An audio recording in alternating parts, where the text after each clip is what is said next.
ધર્મ ભાવના. વાસ્તવમાં જીવને સુખ આપનારી વસ્તુ એ ધર્મ છે. એ ખરેખર જીવને આનંદ આપનારો પદાર્થ એક ધર્મ છે. કેમ કે ધર્મ નામ સ્વભાવનું છે. પ્રત્યેક વસ્તુનો જે સ્વભાવ તેને ધર્મ કહે છે. જયારે તે દરેક પોતાના સ્વભાવમાં પરિણમ કરે ત્યારે તે સુખી. આત્માનો સ્વભાવ જ્ઞાન ને આનંદ, એ વસ્તુનો સ્વભાવ, એ વસ્તુનો ધર્મ, એનું પરિણમન કરે ત્યારે એને ધર્મ, તેને સુખી અને શુદ્ધ કહેવાય છે. આત્માનો જ્ઞાન ગુણ છે તેનો એ ધર્મ છે. જ્ઞાન ધર્મ છે ને, જ્ઞાન જાણવું, એ જાણવા પણ પ્રણમે, શ્રદ્ધા પણ પ્રણમે, સ્થિરતા પણ પ્રણમે, જ્ઞાન પણ પ્રણમે કહેવાય. જ્યાં સુધીથી જ્ઞાન ધર્મનો અથવા સમગ્ર સંજ્ઞાન ચારિત્રનો ધર્મનો પૂર્ણ વિકાસ ન થાય ત્યાં સુધી આત્મા સંસારના બંધનમાંથી છૂટી શકતો નથી. બધું સંકેલે છે. 10 ધર્મ આવી ગયો છે ને. 10 ધર્મ છે. એમ આવે છે ને 3 પ્રકાર. 10 પ્રકારનો ધર્મ છે. દયા કરવી એ પણ આત્માનો ધર્મ છે. આત્માની દયા અવિકારી.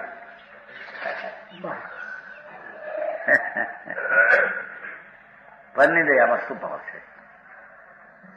જો કે આ ધર્મ પ્રત્યેક સંસારે આત્મામાં બિરાજમાન છે, અંદરમાં બિરાજમાન છે. વસ્તુ સ્વભાવ અકસ્માત કરુણા પણ આત્માનો સ્વભાવ બિરાજમાન છે. વિતરાગ સ્વભાવ પ્રગટ થશે પણ આત્મામાં બિરાજમાન છે.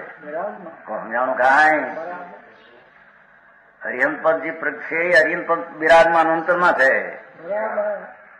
તત્વાનુશાસનમાં આવ્યું છે. મહારાજ તમે હરિયંતનું ધ્યાન કરો છો તો હરિયંત તો નથી. તમે હરિયંતનું ધ્યાન કરો છો ને, એ નથી. કોણ કહે છે નથી? હરિયંતની પર્યાય પ્રગટ કરવાની એ દ્રવ્યમાં પડી છે. તે હરિયંતનું ધ્યાન કરનારો સાચા હરિયંતનું ધ્યાન કરે છે. સમજાણો? નિષ્ફળ હોય તો કે હરિયંતનું ધ્યાન કરવાથી શાંતિ આવી ક્યાંથી? ખોટા હરિયંત હોય તો. એ સાચો હરિયંત છે ભગવાન. સમજ નહીં? આત્મા હરિયંત છે એમ કે છે. શિષ્યનો પ્રશ્ન થયો કે તમે હરિયંતનું ધ્યાન કરો તો અહીં તો ખોટા હરિયંત ક્યાં છે અત્યારે? ખોટા ધ્યાન છે તો ખોટું ફાવે ને. હરિયંતની જે પર્યાય કેવું જ્ઞાન કેવું દર્શન છે, વિતરાગી પર્યાય બધી આત્મામાં બિરાજમાન છે. આત્મા હરિયંત થવાનો છે એ પર્યાય ક્યાંથી આવશે? અહીં વર્તમાનમાં છે અંદર. હરિયંતનું ધ્યાન કરે છે ને વાસ્તવિક શાંતિ મળે છે એમ કે છે. ભાષા છે ને એવું કેમ? શું ભાષા? જૂઠ બૂઠનું કરે તો કઈ ન મળે એવું પાસે કઈક હિન્દી. જૂઠ મૂઠ સમજે છે. જૂઠ મૂઠનું ધ્યાન કરે શાંતિ મળે. આત્મા હરિયંત છે. આત્મા અત્યારે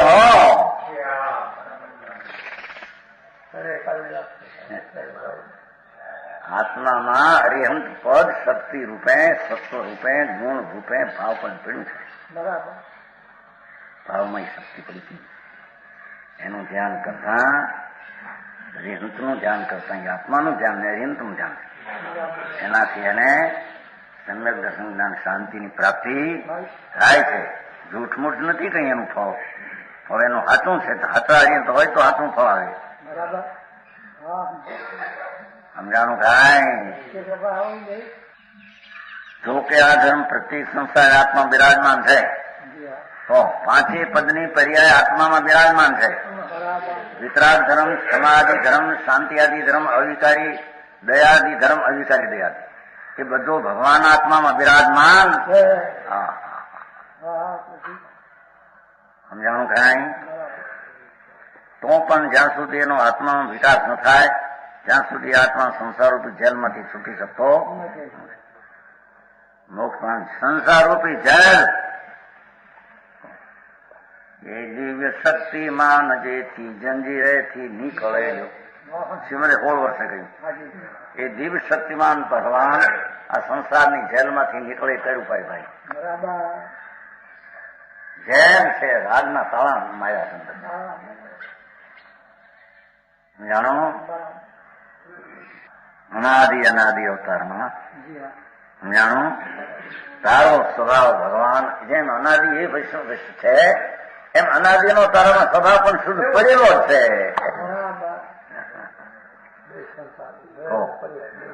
સમજાણું કાંઈ? ભગવાન શિવાનંદ મૂર્તિ પ્રભુ અમૃતના ખજાના તોલ કે છે. સમજાણું? એ રાગની એકતા તોડ ભગવાનને ખોલ, એ સિવાય તારે કોઈ શરણ છે? સમજાણું? રૂપિયા આવી જાય, લાખ 50,000 પેદા જ્યાં દિવસની આપણને જ્યાં હું થઈ ગયો હેરાન છો, દુઃખી છો, હું જોયો તમે હું હોજા ચડ્યા જેલમાં જોયું. માટે આ પ્રમાણે વારંવાર ચિંતન કરતા રહેવું એને ધર્મ ભાવના કહે છે. આ રીતે 12 ભાવનાનું વર્ણન કર્યું. કેમ કે સંસારથી વૈરાગ ઉત્પન્ન કરવામાં એ પ્રધાન સહાયક છે.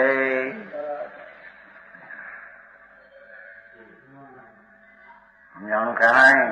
એ અનુકૂળતાના ગંજમાં પણ પ્રતિકૂળતાનો વિચાર કરવો, અનુકૂળતાના સંયોગમાં એના વિયોગનો વિચાર કરવો. સંયોગ આ વિયોગ લઈને આવ્યું છે, કઈ તારી ચીજ નથી. જીવતા જેણે સંયોગમાં વિયોગપણાની ભાવના કરી છે તેને મરતા વિયોગ કાળે ખેદ નહીં થાય.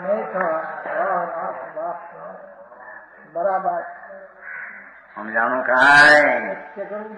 જીવનની પળના સંયોગ ને વિયોગ બેને હારે ભાવ્યા છે. એને વિયોગ કાળે કઈ નવું છે નહીં. એવી એને વારંવાર ભાવના કરવી. એમ કે શું બધું હતું? 12 ભાવનાઓનું ચિંતન કરવાથી આ વૈરાગની પુષ્ટિ થાય છે. જો વૈરાગ બેનું એ 12 ભાવના વારંવાર લાવવાથી શરીર વૈરાગની પુષ્ટિ થાય. માટે 12 ભાવના 12. સમજાણું કાંઈ?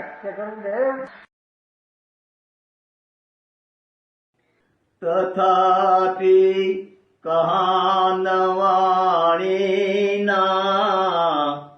અંકાયે મૂલ્યના કદી. તથાપિ માતવાણીના અંકાયે મૂલ્યના કદી. પરમ કૃપાળુ પૂજ્ય સદગુરુ દેવનો જય. પ્રસામૂર્તિ પૂજ્ય ભગવતી માતનો જય. જીનવાણી માતનો જય. પરમિત્રા દિગંબર જૈન ધર્મનો